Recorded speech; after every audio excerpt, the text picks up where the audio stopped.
You ready for this, Xavier?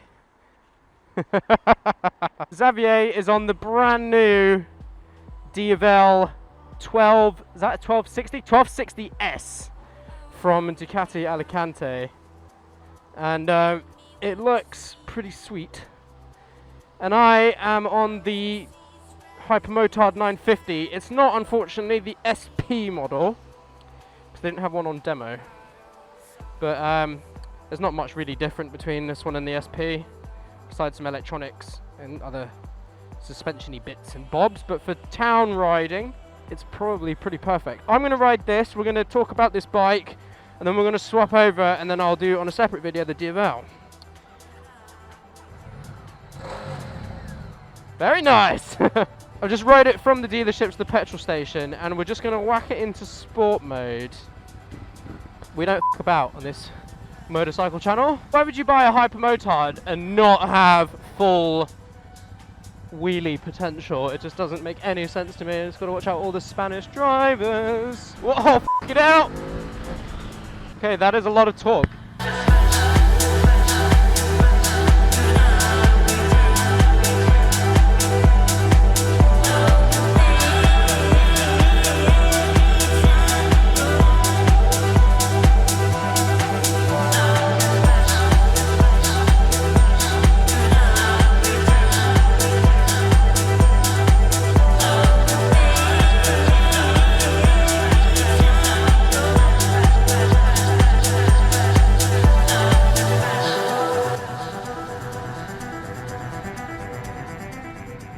So right now, unfortunately, we're in the 50 zone. First of all, first impressions are the riding position is very sporty. You're very leaned over the front of the bike. It really doesn't feel like there's actually much here, if that makes any sense. You really don't kind of like notice the front of the bike, and because the seat is kind of angular, you do kind of feel that you are leant over. But what that means is, I guess, you can have a very kind of nice, flickable, sportier ride when, you know, taking corners and things like that.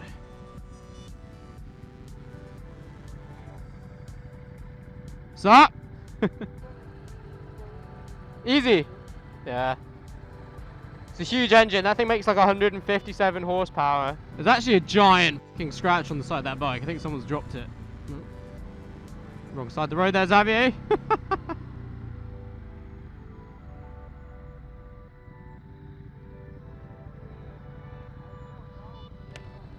Sorry? Really?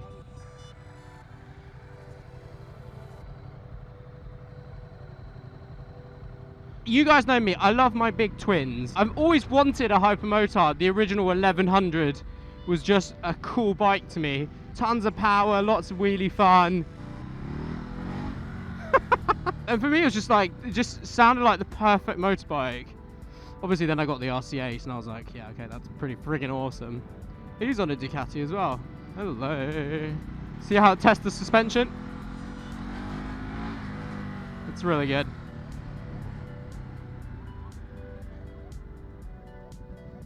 Trying to figure out where we're going to go. I was really excited when the 950 came out because I wasn't a huge fan of the 939. Oh, fucking hell, mate. I wasn't a huge fan of the 939. I didn't really like the looks of it, but I think this looks just perfect for a Hypermotard. It's got the typical kind of like beaky front end. He went round the bump, but we go over the bump. I love the twin undertail exhausts. Just looks the complete package. Obviously the LCD screen as well and everything. It just works visually. It looks like a great bike. All right, let's test the rear brake. A little bit of traction control coming in there. Oh mate, that bike's been dropped on the side, look. What? The shifter, look!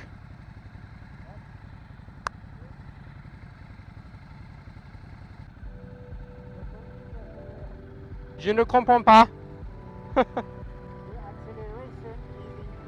Alright! Well, somebody dropped their demo bike, so, yeah, not great. So I was really happy when the 950 came out, because I think it was just kind of brought in a lot of the great things about the original Hypermotard, and then the modern looks of the 939s. It pisses me off when the dealership doesn't show you that their bike's been dropped, and so you're just like, you get on it, and you're like, mate, come on. Seating position though, this is not a motorcycle for the people who are vertically challenged. It is a very, very tall seat. I am 6 foot and I am tippy-toeing. If you are sort of in the 5'9", 5'10", you might be able to get away with it, but unfortunately I think if you're slightly a bit more petite than that, then you may actually struggle at traffic lights and standstills. Kind of like a small negative, I would say already, is I do kind of find my bum sliding forwards, just riding casually, and he's pointing to the speed cameras. That kind of feels a little bit uncomfortable. I'm not gonna lie to you. If this makes sense, my arse, the skin of my arse is attached to the seat, but the rest of my body is like being pushed forwards. This bike is not meant for comfortability, I'm pretty sure. It's you only buy this bike if you're going to be doing wheelies around town. That's the horn. Let's go. Get that V-twin torque going.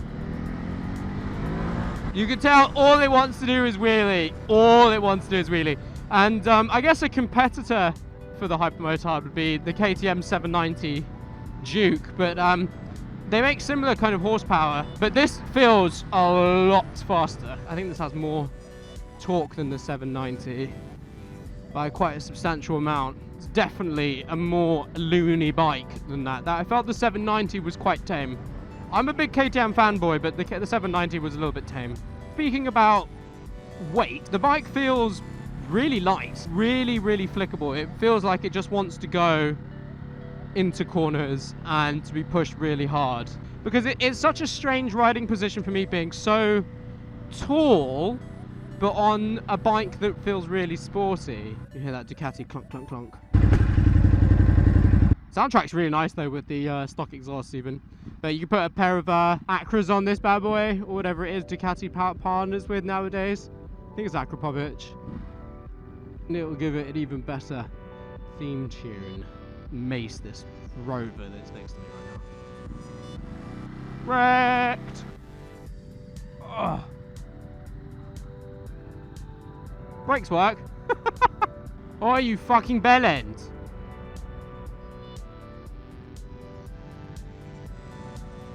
Idiot, man. You don't just pull out on people. So this is one of the beaches here in Alicante. The beach is over there. See the sea?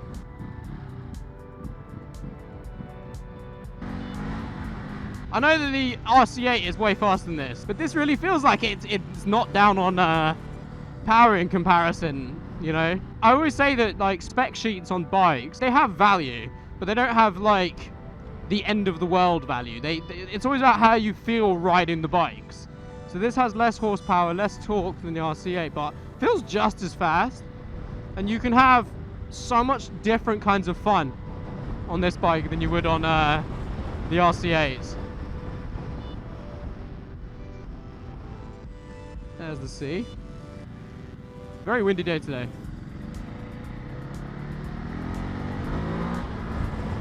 Unfortunately, boys and girls, I think this will be a town demonstration, but this is where you'd be riding this bike anyway. 99% of the time you'll be under 100 miles an hour, so I'm not feeling too bad. The thing I can say though is that unlike the RC8, it is not incredibly lumpy at slow speeds. If you are in the wrong gear and it is a little bit low on the old RPMs, you do feel a little bit of a clunk clunk clunk. But the fueling is such that it actually feels still pretty smooth. Not like a typical quite large V-twin engine that typically, you know, after when it gets a bit low in the RPMs, they're very lumpy. But this is super smooth. Oh damn, dude.